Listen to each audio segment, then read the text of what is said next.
Displacement vector बताऊंगा।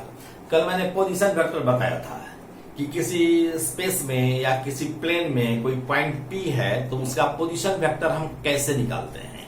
यदि उसका कोऑर्डिनेट मालूम है तो हम आसानी से क्या करते हैं कि एक्स एक्सिस के अलोंग कितना चले, वाई एक्सिस के अलोंग कितना चले और जेड एक्सिस के अलोंग कितना चले, यदि हमको मालूम होता है तो उसमें क्रमशः आई जे के से हम मल्टीप्लाई कर देते हैं और सबको जोड़ देते हैं, पोजीशन वेक्टर निकल जाता है।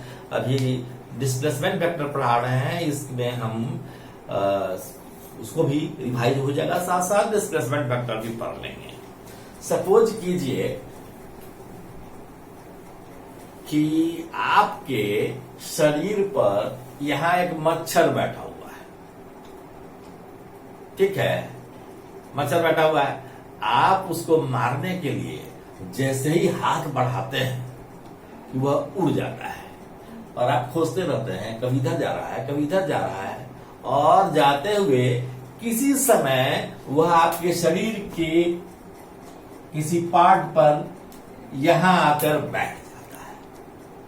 अब उसका पहले P पर था, अब Q पर बैठ गया और इसका पोजीशन और इसका कोऑर्डिनेट है x2 y2 z2 और इसका पोजीशन वेक्टर क्या होगा।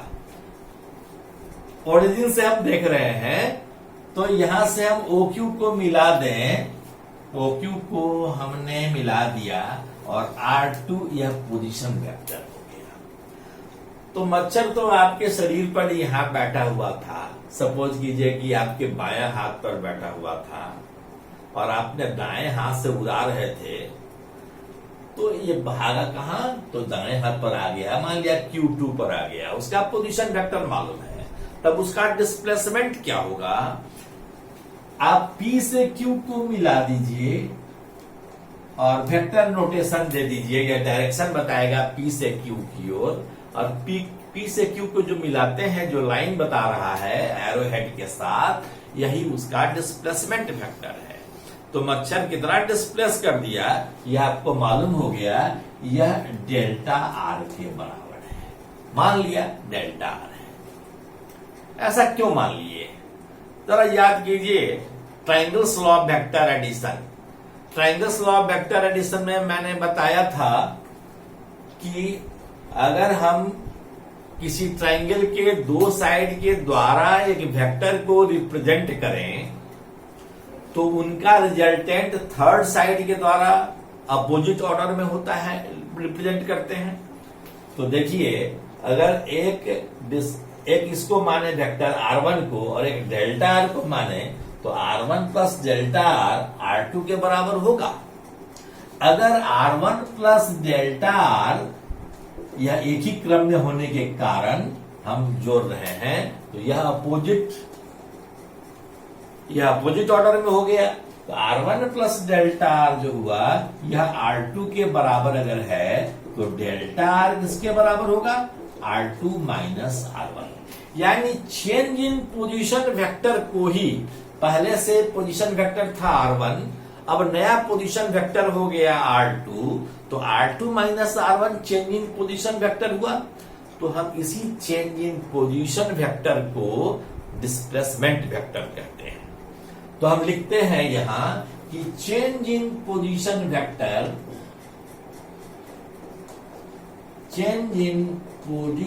Vector of A particle is called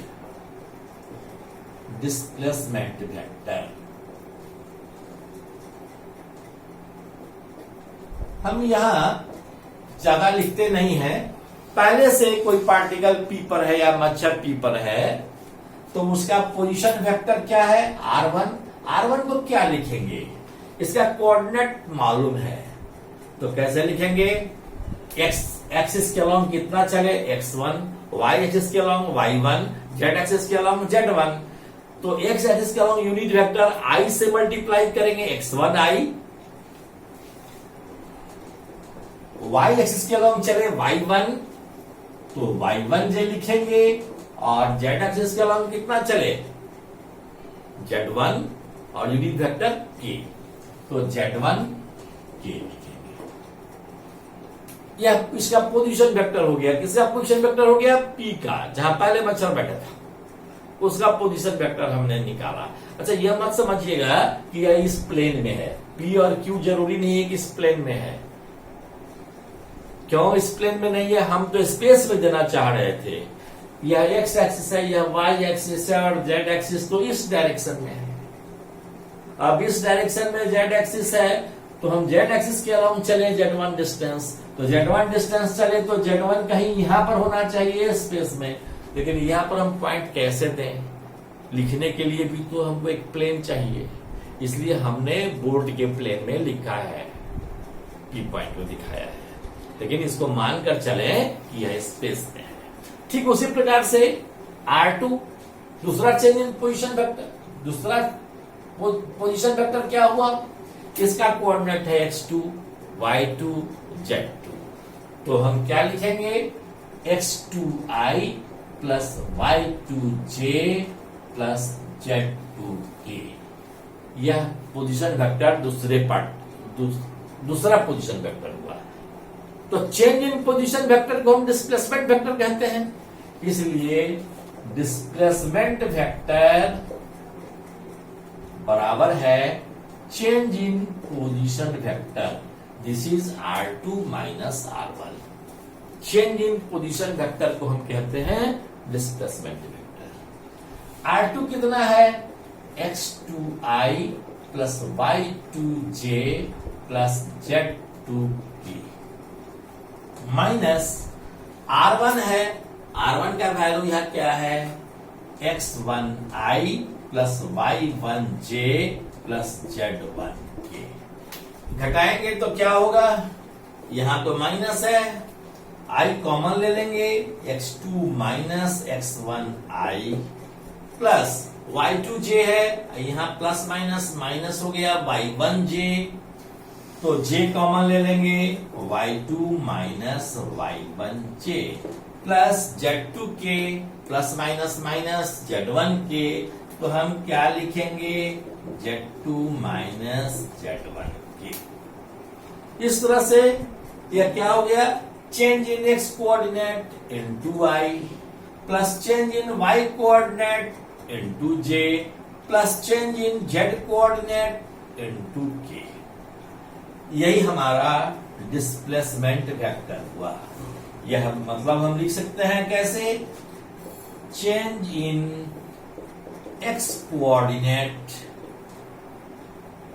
into i plus change in y coordinate into j plus change in z coordinate into k। अगर मैग्नीट्यूड निकालना हो तो क्या करेंगे? कल मैंने बताया था, i के कोएफिशिएंट का स्क्वायर प्लस j के कोएफिशिएंट का स्क्वायर प्लस k के कोएफिशिएंट का स्क्वायर और सबका स्क्वायर रूट हम कर लेंगे। कैसे करेंगे? देखिए, डेल्टा r का मैग्नीट्यूड निकालते हैं।